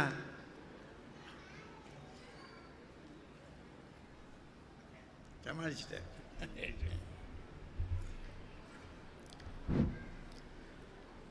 பேரன்பிற்கும் பெருமதிப்பிற்கும் உரிய பட்டிமன்ற பேராசான் தமிழறிஞர் ஐயா அவர்களே, பட்டிமன்ற அறிஞர் பெருமக்களே, இந்நிகழ்வை சீரோடும் சிறப்போடும் நடத்தி கொண்டிருக்கின்ற மாவட்ட நிர்வாகத்தினரே, பெருந்திரளாக குழுமியிருக்கின்ற அன்பு சகோதர சகோதரிகளை, உங்கள் அனைவரையும் இந்த நல்ல நேரத்திலே வணங்கி மகிழ்கிறேன். ரொம்ப ஏசி இருக்குது போல், எல்லாம் கை கட்டி ரொம்ப கையை கட்டிக்கிட்டே இருக்கீங்க. கையை தட்டுனால்தான் பேச்சு அப்படி பட்டுன்னு பட்டுன்னு வரும். ரொம்ப குளிராக இருக்குதுன்னு நினைக்கிறேன். கை கட்டி உட்காந்துட்டு இருக்கீங்க. கொஞ்சம் கைத்தட்டி ஆர்வாரம் பண்ணால் கொஞ்சம் நல்லா இருக்கும்னு நினைக்கிறேன். ஏன்னா நிதியை தேடுவது என்பது கைத்தட்டுதல் போல தான். 2 வேலை பார்த்தா தான் இன்றைக்கி வாழ்க்கையை நடத்த வேண்டியது. ஒத்த வேலைங்கிறது சாத்தியமே இல்லை. அதனால தான் வீட்டில் பால்வாடியில் குழந்தைய கொண்டு விட்டுட்டு அம்மாவும் வேலைக்கு போகிறா, அப்பாவும் வேலைக்கு போகிறான். இந்த காலத்துலையா நிம்மதி பேச வந்திருக்காங்க. அண்ணே ரொம்ப அழகாக கேட்டார், பாசம் என்ன விலைன்னு கேட்டார். அது தெரியாமல் தாங்க நாங்கள் தவிக்கிறோம். எவ்வளவு கொண்டு கொட்டுறோம், மனைவிட்ட பாசத்துக்காக என்னெல்லாம் கொட்டுறோம், இஎம்ஐ வர கட்டுறோம், அப்படியும் பாசம் கிடைக்கலையே. இதுதான் பாசம் என்ன விலைன்னு எங்கே கேள்வியாக இருக்குது. இங்கே வந்துட்டு ரோமாபுரியிலேருந்து தங்கம் வாங்க இங்கே வந்தாங்களாம். என்ன சொல்ல வர்றாரு தெரியுமா? அந்த காலத்திலிருந்தே கரூர்காரங்க பணம் சேர்ப்பதிலையும் நிம்மதியை கண்டிருக்கிறார்கள். இப்போ இல்லை, அந்த காலமே இது தொழில் நகரம், தொழிலை பெருக்குன்னு அவரே சொல்லாமல் சொல்லியிருக்கிறார். கதை சொன்னால் முன்ன பின்ன முரண் இல்லாமல் சொல்லணும். 2 கதை சொன்னாருங்க. கரூர்லேருந்து சென்னைக்கு போனார்ல, நிம்மதி எங்கே நிம்மதி எங்கே நிம்மதினார்ல. அவர் எங்கே நிம்மதி கிடைக்குனாரு? கரூர்லேருந்து சென்னைக்கு போகிறது தானேங்க நிம்மதினாரு. சென்னையில் தான் நிம்மதி கிடைக்கும். உண்மைதான். சென்னையில் தொட்டதெல்லாம் பணம். நீங்கள் இங்கிருந்து இங்கே ஒரு பொருள் எடுத்து வச்சா பணம். சென்னையில் போனால் பணம் கிடைக்கும், உங்களுக்கு நிம்மதி தரும். அது ஒரு கதை. இன்னொருத்தன் வயல் பக்கம் இருந்தானா, வயல் விளைஞ்சுதான். அவன்கிட்ட கேட்டாங்களா, நீ அதை வளர்த்தியா இது வளர்த்தியா? கடைசியில் இப்போவும் நான் நிம்மதியாக தான் இருக்கிறேன், எதுக்கு நான் வேலையெல்லாம் செய்யணும்னு சொன்னாங்களா. ஏதாவது சம்மந்தம் இருக்கா? கரூர்லேயே இருக்கணுங்கிறார். கரூரில் இருந்து நிம்மதி கிடைக்கணும்னா சென்னை தான் எங்கள் இலக்குன்னார்ல, அதான நிம்மதினாரு. வயல் வளர்ப்பில் இருக்கிறவன் என்ன சொல்கிறான்னா, சும்மா இங்கே இருந்தாலே நிம்மதி தாங்கிறான். என்ன, சேலத்தை தாண்டாமல் சென்னையை அடைய முடியாது, நிதியை சேர்க்காமல் நிம்மதி கிடைக்காது. இதுதாங்க எங்க வாதம். அவரே சொல்லிட்டார்ல. குதிச்சிருக்கா இப்படியே கேட்குறேன். வந்தே பாரத்தை வரட்டும், எதுனா வரட்டுங்க, சேலம் தாண்டாம எப்படி போவீங்கன்னு கேட்குறேன். சும்மா வந்தீங்கிறது கதை. அவரை வேற டப்பான்னாங்களாம். எப்படி சொல்லிச்சு பிள்ளை டப்பான்னு? பைசா இல்லாதனால டப்பான்னு சொல்லிச்சு. பைசா அதை கேட்கணும்ல. அவங்க பிள்ளை என்ன சொல்லிச்சுது? நீ அப்பா இல்லப்பா டப்பான்னுச்சு தான். ஏன் சொல்லிச்சுது கேட்கணும்லங்க. ஏன் சொல்லிச்சுது? காசு இல்லை, காசு இல்லை, அதனால தான் சொல்லிச்சுன்னு அவர் சொன்னால் டப்பான்னு சொல்லிச்சு தான். நீங்கள் நிறைய வச்சுருக்கீங்க செக்கு புக்கு, அது என்ன தந்துருங்களேன் எங்கள்கிட்ட ஒரு 10 கையெழுத்து போட்டு தாங்களேன். அந்த பக்கம் இருக்க 3 பேர்ட்டையும் தான் கேட்கும். உங்களுக்கு நிம்மதி தானுங்க வேணும். இருக்கிற செக்கு புக்கில் பிளைன் செக்கில் கையெழுத்து போட்டு தந்துருங்களேன் பார்ப்போம். நாங்கள் நிம்மதியாக போவோம்யா வீட்டுக்கு. நீங்கள் தாங்க, நாங்கள் நிம்மதியாக போவோம். பார்க்குறாங்க. பேரெல்லாம் நீங்கள் எழுதிக்கிறீங்க? ஆமாம், நாங்கள் எழுதிக்கிடுவோம். அமௌண்ட் எல்லாம் நாங்கள் நிரப்பிக்கிறோம். ஆகா, அவங்க இழிச்ச வயனா இருக்கணும்ன்றீங்க. அவங்க அப்பந்தானே நிம்மதின்னு சொல்கிறாங்க. இதில் வேற நிதிக்கு ஒரு ஒப்பீடு. Big pocket magic. மேஜிக்கில் ரிட்டர்ன் வரும். அப்போ நீங்கள் என்ன சொல்கிறீங்க? எதில் பணத்தை போட்டாலும் ரிட்டர்ன் வந்தால் நிம்மதி, அதானே சொன்னீங்க நீங்கள். மேஜிக்கில் ரிட்டர்ன் வருது பணம். ரிட்டர்ன்ஸை எதிர்நோக்கி தாங்க இருக்கிறோம். என்ன அங்கே இது சமயக்குறவர்களை பார்த்தீர்களா? அவர்கள் என்ன சொல்லியிருக்கிறாங்க? நாங்களும் சமயம் படிக்கலையா? வாசி தீரவே காசு நல்கின்னு கேட்டது யாருங்க? அவங்க தானே கேட்டாங்க. அப்ப பஞ்சம் பசி பட்டணி என்ற மக்களை பார்க்கிற பொழுது சமய ஞானிகள் கூட இறைவன் அருள்வான் செல்லுங்கள் என்று அருளாசி கூறவில்லை. உங்கள் வயிற்றை நிரப்புவதுதான் எங்கள் பணி என்று இறைவனிடம் அருளுக்கு பதிலாக காசை கேட்டார்கள் என்று சொன்னார். ஓ, போய் கேட்டாங்களோ? அதுதான் நீங்க சொல்றது. நான் ரொம்ப கத்துறேன்னு நினைக்கிறேன். ஆமாம் ஆமாம், சத்தம் ரொம்ப அதிகமாக வருது. அதான் காசு வேணுன்றவங்க இந்த கூச்செல்லாம் போடுவாங்க இல்லையா? நிம்மதியை கொடுக்கும் போது இப்படிதான் சொல்ல வேண்டியிருக்குது. நாம் பழங்கால பாடல் ஒன்று ரொம்ப அருமையாக சொல்லியிருந்தாங்க. கல்லில் பிறக்கும் கதிர்மணி, காதலி சொல்லில் பிறக்கும் உயர்மதம், மெல்லென்று அருளில் பிறக்கும் அறநெறி. 3 சொல்லிட்டாங்க. மணி, கதிர்மணி, நல்ல சொல், அப்புறமா அறநெறி. இந்த 3ம் பிறக்கிற இடத்தை சொல்லிட்டு நிறைவாக சொல்லுகிறார்கள், எல்லாம் பொருளில் பிறந்துவிடும். எல்லாம் பொருளில் பிறந்துவிடும். 4 மணிக்கடிகளில் வரக்கூடிய பாட்டுங்க. உங்களுக்கு எல்லாவற்றையும் பொருள் தரும் என்று சொன்னால் அதை தேடிதானங்க நம்ம வாழ்க்கை போயிட்டு இருக்குது. ஒரு சாமியார்கிட்ட போய் ஒருத்தன் கேட்டப்போ அவர் இது மாதிரி அருளாளர் சொன்னார், ஏன்பா பணம் வந்தால் நிம்மதி இருக்காதியா நல்லபடியாக பணம் இல்லாமல் நிம்மதியாக வாழுன்னு சொன்னார். இவன் கேட்டான், பணம் நிம்மதி இல்லாட்டாலும் பரவாயில்ல குருவே, பணம் வருவதற்கான வழிமுறையை சொல்லுங்கள், அதுதான் இந்த காலத்தில் நிம்மதி தருவது என்று சொன்னான். இந்த ஆன்மீக தேடல்னு சொன்னாங்களே, நானும் வீட்டில் ஏதோ ஆன்மீகம்லாம் செஞ்சால் நல்லா இருக்கும் போல் இருக்குன்னு கொஞ்சம் தியானம் செய்வோம்னு தெரிஞ்சு உள்ளுக்குள்ளால் அப்படியே ட்ராவல் பண்ணுறேன். நான் யார்? நம்ம வீட்டில் ஒரு நடமாடும் தெய்வம் இருக்குது, அது நமக்கு தெரியாது. அடுக்கலையில் நிற்கிது அந்த தெய்வம். நான் இங்கே யோசிக்க யோசிக்க அங்கேருந்து பதில் வருது. நான் யார்? நீ ஒரு கடங்காரன். நான் எங்கிருந்து வந்தேன், எந்த உலகத்திலிருந்து வந்தேன்னே எனக்கு தெரியல.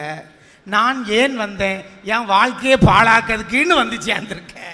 ஓ, உங்கள் வீட்டம்மா பேசுகிறாங்க அப்படி சொல்லுதுங்கய்யா. இப்போ இதனுடைய நிலைமை என்ன? பணம் இல்லை அந்த வீட்டில், பணத்தின் தேவை இருக்கிறது என்பதானே. நட்பை பற்றி சொன்னார்ல, ஒரு நண்பர்கிட்ட கடன் கேட்டேன், தம்பி ஒரு 1000 ரூபா கடன் தாப்பா அப்படின்ட்டு.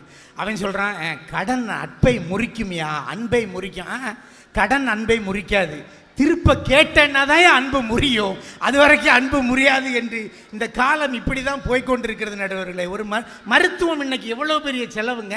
உடல் ஆரோக்கியமாக இருக்குன்னா பணத்தை சேர்க்காமல் முடியுமா? ஒரு அறிஞன் சொல்லுகிறான், 3 மாத செலவுக்கான பணத்தை எப்பொழுதும் சேமிப்பில் வைத்துக் கொள்ளுங்கள், அப்பொழுதுதான் உங்கள் வாழ்க்கை நிம்மதியாக இருக்கிறது என்று பொருள் என்று சொல்லுவானே. ஆனால் பணம் நிம்மதியை தரும், அதை தேடி தான் நம் வாழ்க்கை சென்று கொண்டிருக்கிறது. டாக்டர் கேட்டார், ஏங்க புதுசாக என்கிட்ட ட்ரீட்மெண்ட் வந்து 1 மாதமாக ட்ரீட்மெண்ட் எடுத்துகிட்டு இருக்கீங்களே, இப்போ ஏதாவது சேஞ்ச் இருக்கா அப்படின்னு கேட்குறாரு. பேஷண்ட் சொல்கிறான், பஸ்ஸுக்கு போவது கூட சேஞ்ச் இல்லைங்க அப்படிங்கிறான். இன்னைக்கு நிலைமை அப்படி இருக்குதுங்க, டாக்டர் ஃபீஸ் அப்படி இருக்குது. இந்த காலத்தில் வந்து என்ன சொல்கிறது, அடிப்படையான விஷயம் சொல்கிறாங்க. ஒரு சாதாரண எளிய வீடு, நம்ம குழந்தைகளுக்கு ஒரு தரமான கல்வி, நல்ல உடல் ஆரோக்கியம், இந்த 3 விஷயத்திற்காக நம்முடைய தேடல் தொடர்ந்து கொண்டே இருக்கிறது. இப்படி சொல்லி பார்ப்போம், உலகத்தினுடைய வாசல்கள் திறந்தது தெரியுமா? எதுக்காக வேண்டி திறந்தது? நிம்மதியை தேடிய திறந்தான். மெகலனும் வாஸ்கோடகாமாவும் எதுக்கு திறந்தான் இந்த உலகத்தின் வாசல்களை? பொருளை தேடி, செல்வத்தை தேடி. என் நாட்டில் இல்லை, பிற நாட்டில் இருக்கிறது, அங்கிருந்து வளத்தை இங்க கொண்டு வர வேண்டும் என்பதற்காகத்தான் கடல் பாதைகள் திறந்தன. ரோமாபுரி அரசன் கரூர் மண்ணை மிதித்தான் என்று சொன்னால் நிம்மதிக்காக அல்ல, நிதியை தேடி என்பதுதான் உண்மை நடுவர் அவர்கள். பயணம் என்கிற வார்த்தையிலே பாருங்களேன், பணமும் இருக்கு, பயமும் இருக்கு. பணம் இல்லாத பயணம் பயத்தை தரும். அதனால் பணத்தை திரட்டி கொள்ளுங்கள் நாங்க சொல்றது இல்ல. ராவணனை பத்தி சொல்லும் போது சொல்றேன், கடன் பட்டார் நெஞ்சம் போல் கலங்கினான் இயங்க வேந்தன். இஎம்ஐ வாங்கிட்டு நிம்மதியா தூங்க முடியுமா? ஒரு நாள் எல்லார் அக்கௌண்ட்டுக்கும் 9000 கோடி வந்தா சந்தோஷமா இருப்பாங்க, அடுத்த நாளே கடன் அடைச்சிட்டு நிம்மதியா இருப்போம். அதுதான் இன்றைய நிலை. வானநிலை பார்க்குறீங்களோ இல்லையோ, மழை பெய்யுமோ வெயில் அடிக்குமோ, உங்கள் பணநிலை, உங்களுடைய நிதி நிலையை பார்த்து கொள்ளுங்கள், அது சிறப்பாக செய்யும். அவர் சொன்னதுக்கு ஒரு சின்ன கருத்து சொல்கிறேன். ராக்ஃபெல்லர் பெரிய கோடீஸ்வரருங்க, அவர் விமானத்தில் பறந்து போயிட்டு இருக்கிறார். அப்போ பக்கத்தில் இருக்கிற இளைஞன் ராக்ஃபெல்லர்கிட்ட கேட்குறான், நீங்கள் இவ்வளவு வயசுக்கு அப்புறமும் பணம் சம்பாதிக்கணுமா? ஏன் இன்னும் கம்பெனி பணம் தேடல்னு இருக்கிறீங்க, நிம்மதியாக பேசாமல் ஒரு இடத்துல இருக்கிறாம அப்படின்னு ஒரு சின்ன இளைஞன் கேட்குறான். அவருக்கு வயது அதிகம், 70-80 தாண்டி இருக்கிற ராக்ஃபெல்லர். அவர்கிட்ட கேட்குறான் இதை, விமானத்தில் பறந்துட்டு இருக்கும்போது. ராக்ஃபெல்லர் சொல்கிறாரு, நம்ம இப்போ எவ்வளோ அடி உயரத்தில் இருக்கிறோம்? 30-40 அடி உயரத்தில் இருக்கிறோங்கய்யா. இந்த விமானம் டேக் ஆஃப் ஆகி மேலே வந்துடுச்சுல, மேலே தான் வந்துட்டோமே, இன்ஜினை ஆஃப் பண்ணிடுமான்னு கேட்டார். விமானத்தினோட இன்ஜினை ஆஃப் பண்ணிட்டா என்ன ஆகும் அப்படின்னாரு. அகல பாலத்தில் கீழே வந்துடுவோமையா. அதே போல தான் சம்பாத்தியம், தொழில், முயற்சி, நிதி என்பதை மேலே கொண்டு வந்துட்டா அதுக்கும் மேலையும் பறந்து கொண்டே இருக்க வேண்டும். அதுதான் தேடல். அதை நிறுத்தினால் நம் வாழ்க்கை அகல பாதாளத்தில் வந்துவிடும். எனவே இப்படி சொல்லி நிறைவு செய்கிறேன். வாரன் பஃபெட் என்கிற ஒரு அறிஞன் அழகா சொன்னான், ஒரு வருமானத்தை சார்ந்து இருக்காதீர்கள். எப்போவோ சொன்ன வார்த்தை, ஒரு வருமானத்தை சார்ந்து இருக்காதீர்கள், ஏதேனும் ஒரு முதலீடை செய்யுங்கள். ஒற்றை கால் பயணம் எப்பொழுதும் ஆபத்தானது. 2 சம்பாத்தியம் வேண்டும், அப்பொழுதுதான் உங்கள் வாழ்க்கை சிறக்கும் என்று சொன்னான். அதுபோல நீங்கள் ஒற்றை கையை தட்டி கொண்டிருந்தால் அரங்கத்தில் ஓசை எழாது. 2 கைகளையும் இணைந்து தட்டினால் மட்டும்தான் அரங்கம் அதிரும். எனவே வாழ்க்கையில் ஒரு சம்பாத்தியம் போராது, 2 சம்பாத்தியங்கள் வேண்டும். நாம் நிதியை நோக்கி நகர்வோம். அந்த நிம்மதி வேண்டாம் என்று சொல்லவில்லை, நிதியை தேடினால் நிம்மதி தானாகவே வந்துவிடும். கரூரில் பஸ்ஸுக்கு டிக்கெட் எடுத்துட்டிங்கன்னா அவன் சென்னையில் கொண்டு விட்டுருவாங்க. டிக்கெட் எடுக்காமல் இருந்தால் அங்கேயே இறக்கி விட்டுருவான். பணத்தை சேர்ப்போம், நிம்மதி நம்ம தானாக வந்தடையும். வாய்ப்பளித்தவங்க நன்றி பாராட்டி விடைபெறுகிறேன். நன்றி. நல்லா சொன்னாரியா. ராக்பெல்லர் எங்கே போகிறாரு? 30,000 அடியில் பறந்துக்கிட்டு இருக்கும்போது கேள்வி கேட்டிருக்கான் பாருங்க, பக்கத்தில் பையன் நல்லா சொல்லியிருக்காரு. இன்னும் என்னம்மா சேர்க்குறேன்னு கேட்டதுக்கு நிறுத்திடுமா இப்போ இன்ஜினு அப்படின்னா புத்திசாலித்தனமாக சொல்லியிருக்காரு பாருங்க. அவர் சேர்த்துக்கிட்டே இருக்கணும், பணத்தை தேடி ஓடிக்கிட்டே இருக்கணும், அதுக்கு வயதே கிடையாது. வாழ்க்கையில் முழுக்க முழுக்க பணம் பணம் பணம் பணம் பணம் தான். அதுக்காக அவர் என்ன சொன்னார் பார்த்தீங்களா? பயணம் என்பதிலேயே அந்த யாவை எடுத்துட்டாமல் பணமாயிருதான், நாவை எடுத்துட்டோம்னா அது இல்லைன்னா பயமாயிருதான். கண்டுபிடிச்சிருக்காரு பாருங்களே. மனுஷங்க உட்காந்து யோசிக்கிறான் பாருங்க, எப்படியெல்லாம் நெருக்கடி இருக்க பார்த்தீங்களா? காசு இல்லைன்னா பயந்தானே நமக்கு. நல்லா சொல்லுங்கள். எக்குத்தப்பாக உள்ளே போயிட்டோம்னு வச்சுக்கோங்க. இப்போல்லாம் இந்த கார்டு ஒன்று, உரசர கார்டு ஒன்று கையில் இருக்குது.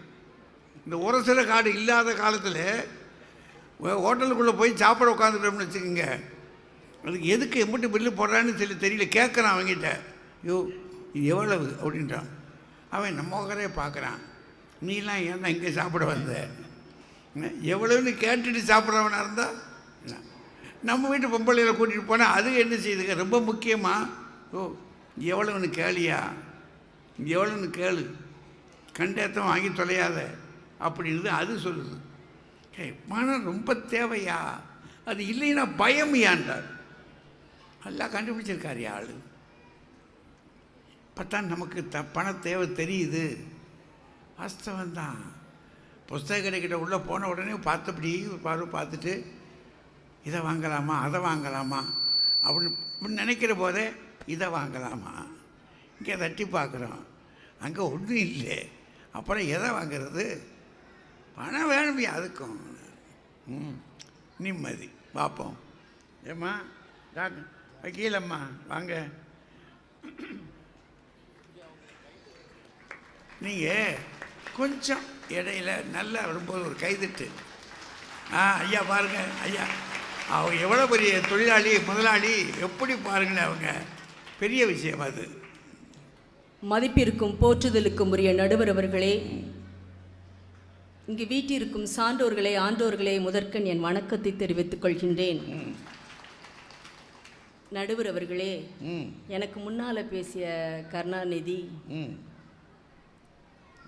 பணம் பணம் பணம்னு ஓடுறதுனால தான் டென்ஷனாக கத்தி கத்தி பேசினார்.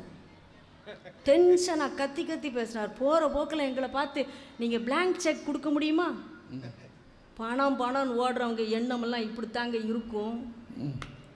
எங்கிட்ட இருக்கிறதையும் வாங்கணும்னு பேராசைப்படும், பொறாமப்படும். போதுங்கிற மனசு அவருக்கு இருந்துச்சா? அவர் வாத்தியார், அவர் 1 லட்சம் தானே சம்பளம் வாங்குறாரு. போதுங்கிற மனசு வராதுங்க. பணத்தை தேடி தேடி ஓட ஓட இன்னும் சம்பாதிக்கணும் இன்னும் சம்பாதிக்கணும் இன்னும் சம்பாதிக்கணும். அதைத்தானங்க நாங்கள் வேண்டான்னு சொல்கிறோம். நிதி வேணுங்க, போதுமான மனசு, போதுங்கிற மனசு இருந்தால் போதுங்கிறதா எங்கள் கட்சிங்க. அதை விட்டு எங்கிட்ட பிளாங்க் செக்கு கேட்காரு. போதும்ன்ற மனசே பொன் செய்யும் மருந்து. பணம் 10 செய்யும், கருணாநிதி 11 செய்வார். பணத்தை கொடுத்தா அது என்னம்மா 10ன்னா என்னம்மா கலவரம் பண்ணுமோ? சரி நடுவர் அவர்களே, பணம் பல தீமைகளுக்கு செய்யும் வழிவகுக்கும். இன்னொன்னு சொன்னார், கடன் கொடுத்தார் நெஞ்சம் போல கலங்கி நின்றான் இலங்கை வேந்தன். நடுவர் அவர்களே, இப்பெல்லாம் கடன் கொடுத்தா ரொம்ப கஷ்டமுங்க. வக்கீலு என்கிட்ட வந்து எனக்கே அல்வா கொடுக்காருவாருங்க.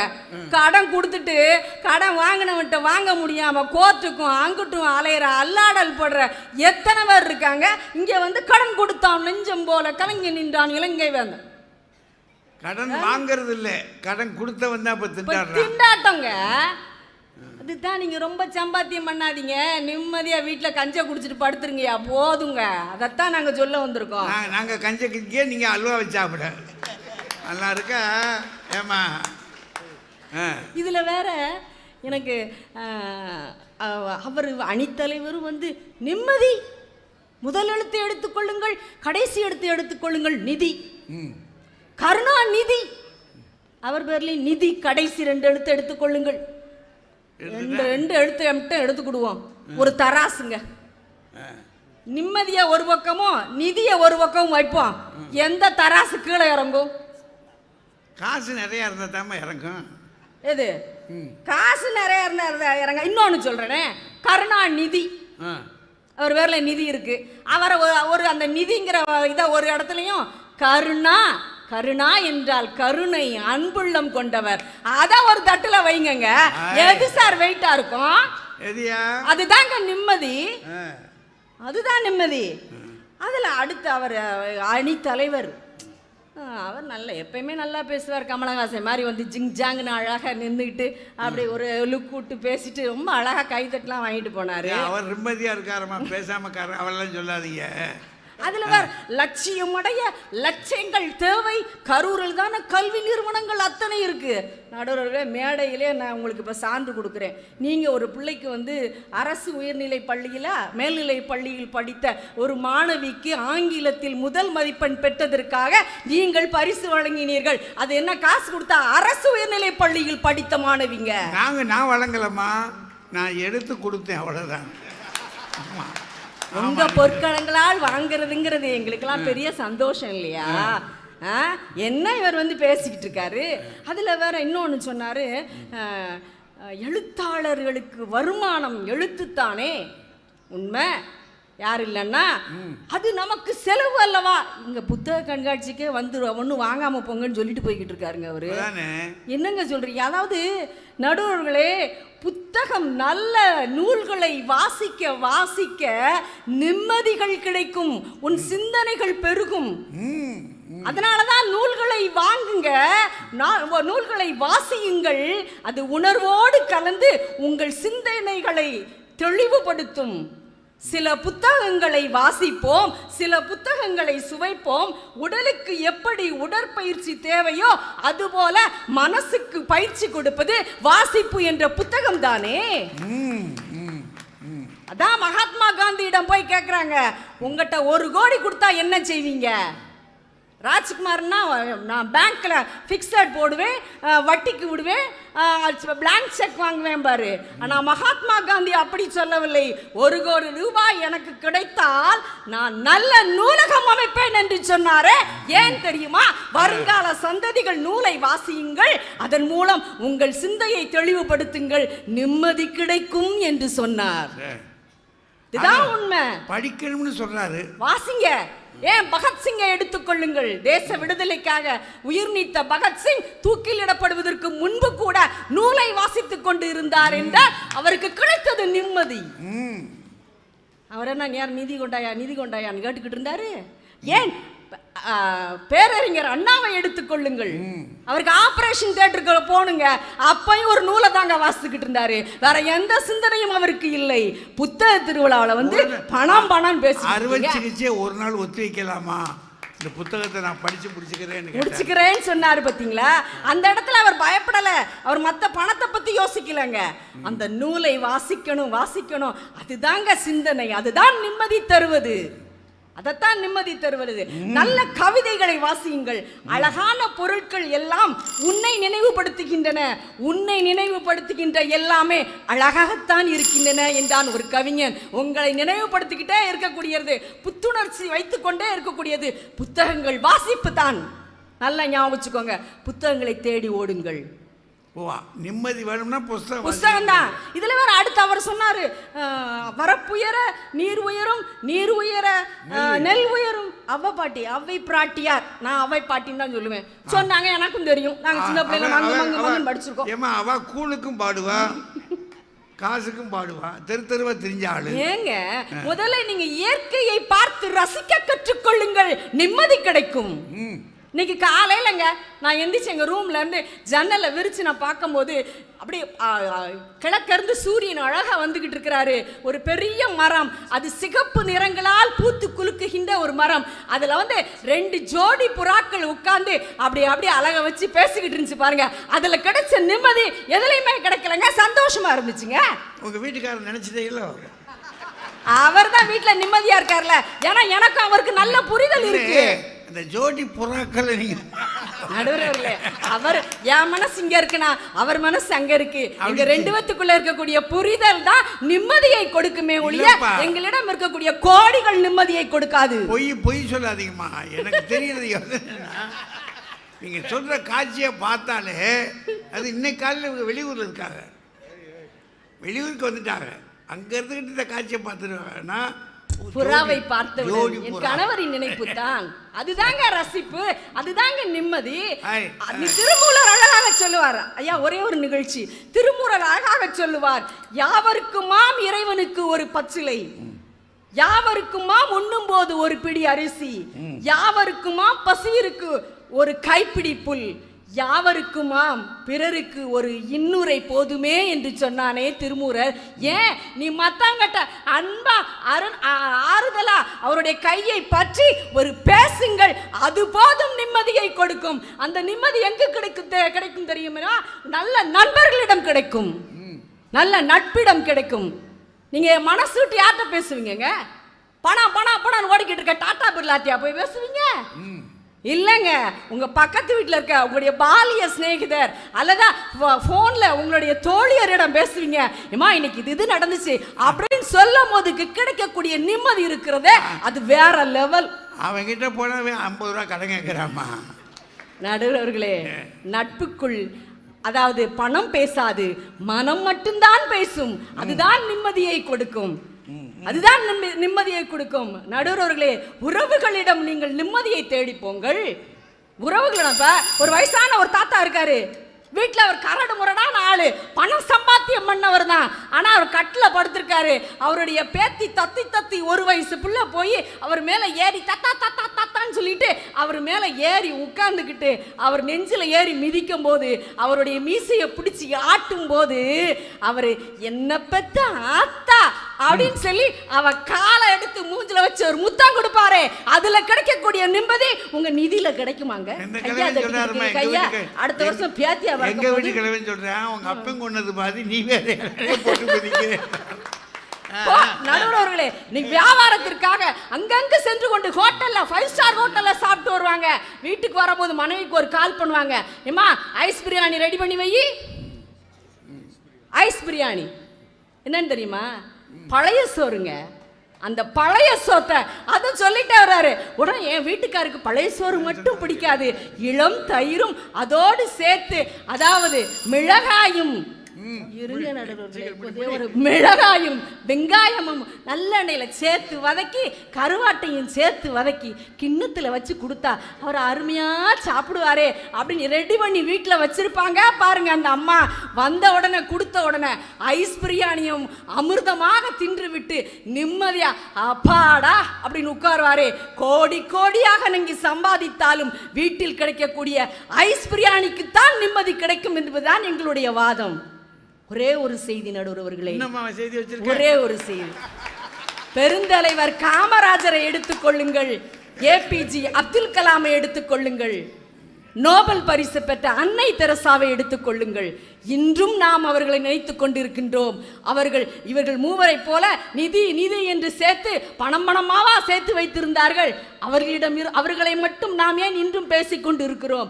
அவர்கள்ட்ட இருந்தது மற்றவர்களுக்கு உதவி செய்வது மட்டும்தான். அதான் பாரதி சொன்னான், அன்பு செய்தல் தொழிலுங்கு கண்டீர் என்று சொன்னார். அந்த அன்பை நீங்கள் விதையுங்கள், அதுதான் உங்களுக்கு நிம்மதியை கொடுக்கும் என்று சொல்லி வாய்ப்பளித்த அனைத்து நல் உள்ளங்களுக்கும் நன்றி கூறி விடைபெறுகிறேன். நன்றி, வணக்கம். ஒரு ஆர்வத்தில் ரொம்ப அதிகமாக சொல்கிறாங்க, நல்ல கருவாட்டை காரத்தோடு போடுங்கன்னு. அந்த வீட்டு கிழமை சொல்கிறான், கருவாடாக போட்டு என்னை கொல்ல பார்க்குறான். சரி, ஏதோ ஒரு சாப்பாடு, அது ஐஸ் பிரியாணியோட, அதுதான் வாழ்க்கையில் நிம்மதின்றாங்க. நிம்மதினா என்ன? ஐஸ் பிரியாணி சாப்பிட்றது, காரக்குழம்பு சாப்பிட்றது, நம்ம கண்ணீர் வடியாமல் சாப்பிட்றது, ஆனந்தம். அருமையாக முடிச்சுட்டாங்க வக்கீல்ல. அதனால் ரொம்ப ஆர்வமாக அடித்து நிம்மதியை சொல்லிட்டாங்க. வாங்க ராஜா.